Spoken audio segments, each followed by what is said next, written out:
Assalamualaikum warahmatullahi wabarakatuh. Halo, nama saya Tommy Pratama, NIM C1B0211080, kelas B1B Prodi Ilmu Tanah.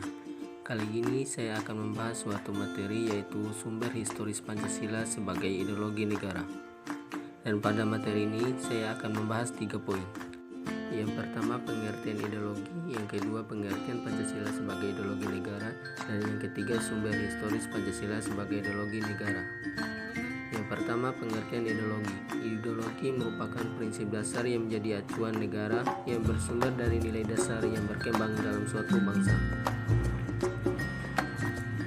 Yang kedua, pengertian Pancasila sebagai ideologi negara. Indonesia adalah visi atau arah dari penyelenggaraan kehidupan berbangsa dan bernegara. Di Indonesia ialah terwujudnya kehidupan yang menjunjung tinggi ketuhanan, nilai kemanusiaan, kesadaran akan kesatuan, berkerakyatan, serta menjunjung tinggi nilai keadilan. Yang ketiga, sumber historis Pancasila sebagai ideologi negara. Yang pertama, Insinyur Soekarno. Yang kedua, Dr. Andos Muhammad Hatta. Yang ketiga, B.J. Habibie. Yang keempat, Abdurrahman Wahid. Yang kelima, Megawati Soekarno Putri.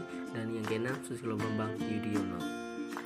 Yang pertama, Insinyur Soekarno. Pancasila ditegaskan sebagai pemersatuan bangsa. Penegasan ini dikomandangkan oleh Soekarno dalam berbagai pidato politiknya dalam kurun waktu 1945 sampai 1960. Namun, seiring berjalannya waktu, pada kurun waktu 1960 sampai 1965, Soekarno lebih mementingkan konsep Nasakon sebagai landasan politik bagi bangsa Indonesia. Yang kedua, Dr. Andos Muhammad Hatta. Pancasila dijadikan sebagai asas tunggal bagi organisasi politik dengan organisasi kemasyarakatan.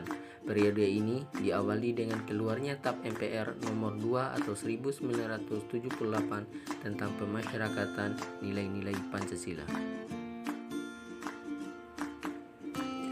TAP MPR ini menjadi landasan bagi dilaksanakannya penataran P4 bagi semua lapisan masyarakat. Yang ketiga, B.J. Habibie. Resonansi Pancasila kurang bergema karena pemerintahan Habibie lebih disibukkan dengan masalah politik baik dalam negeri maupun luar negeri. Yang keempat, Abdurrahman Wahid.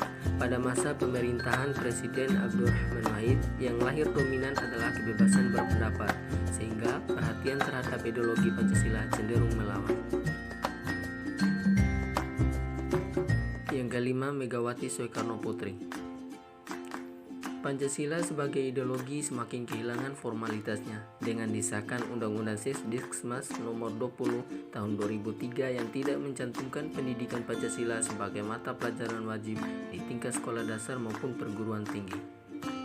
Yang keenam, Susilo Bambang Yudhoyono. Pemerintahan SBY yang berlangsung dalam 2 periode dapat dikatakan juga tidak terlalu memperhatikan pentingnya Pancasila sebagai ideologi negara. Hal ini dapat dilihat dari belum adanya upaya untuk membentuk suatu lembaga yang berwenang untuk menjaga dan mengawal Pancasila sebagai dasar negara dan ideologi negara sebagaimana diamanatkan oleh Kepres nomor 27 tahun 1999.